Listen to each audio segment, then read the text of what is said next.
Hi అండి అందరికీ. Welcome to Adyasri mini blog. ఇంట్లోనే క్రిస్పీగా ఈజీగా టేస్టీగా నువ్వుల చిక్కీ చేయాలనుకుంటున్నారా? అయితే ఈ వీడియో చూడండి.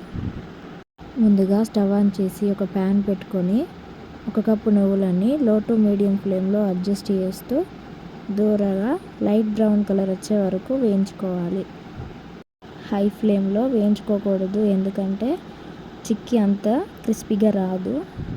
వేయించుకున్న తర్వాత ఒక ప్లేట్లోకి తీసుకొని పూర్తిగా చల్లార్చుకోవాలి. ఇప్పుడు అదే ప్యాన్లో పాకం రెడీ చేసుకోవాలి. పాకానికి 1 కప్పు నువ్వులకి 3/4 కప్పు బెల్లం తీసుకోవాలి.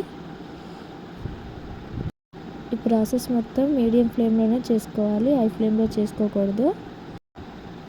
బెల్లం పూర్తిగా కరిగి పొంగు రావాలి. పొంగు వచ్చే టైంలో నేను కాస్త నెయ్యి వేసుకున్నాను. బెల్లం మంచిగా కరిగి పాకం వచ్చే వరకు కలుపుతూనే ఉండాలి. పొంగు వచ్చేసింది. ఇప్పుడు ఒకసారి కూల్ వాటర్లో వేసి చెక్ చేసుకుందాం పాకం వచ్చిందో లేదో. కూల్ వాటర్లో వేయగానే పాకం ఇలా గట్టిగా అయిందంటే పాకం వచ్చినట్టే. ఇప్పుడు ఒకసారి బాగా కలుపుకొని మనం ముందుగా వేయించుకున్న నువ్వుల్ని ఈ పాకంలో వేసుకొని మంచిగా బెల్లం నువ్వులు కలిసేలా స్పీడ్గా కలుపుకోవాలి. ఎంత బాగా కలుపుకుంటే అంత టేస్టీగా ఉంటాయి. చూసారా బెల్లం ఎలా కలిసిపోయిందో. తర్వాత ముందుగానే నెయ్యి అప్లై చేసి పెట్టుకున్న ప్లేట్ పైన వేసుకొని ఒక చపాతీ కోలకు నెయ్యి అప్లై చేసి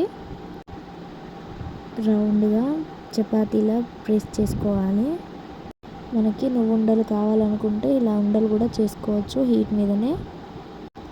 చూసారా వీలైనంత పల్చగా రౌండ్ షేప్లో ప్రెస్ చేసుకొని మనకు నచ్చిన విధంగా ఘాట్లు పెట్టుకోవాలి. నేనైతే స్క్వేర్ షేప్లో పెట్టేసుకున్నాను.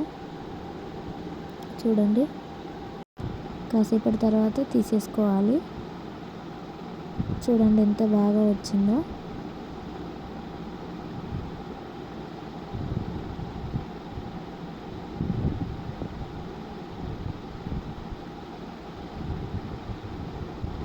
మొత్తం వచ్చేసింది.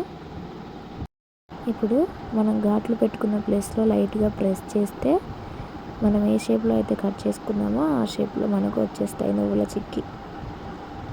చూసారా ఎలా వచ్చేసిందో. నాకు టేస్ట్ కూడా బేకరీ స్టైల్లో క్రిస్పీగా చాలా బాగుంది. ఈ వీడియో కనుక మీకు నచ్చినట్టయితే ప్లీజ్ మన ఛానల్ని లైక్ చేయండి, షేర్ చేయండి, సబ్స్క్రైబ్ చేసుకోండి.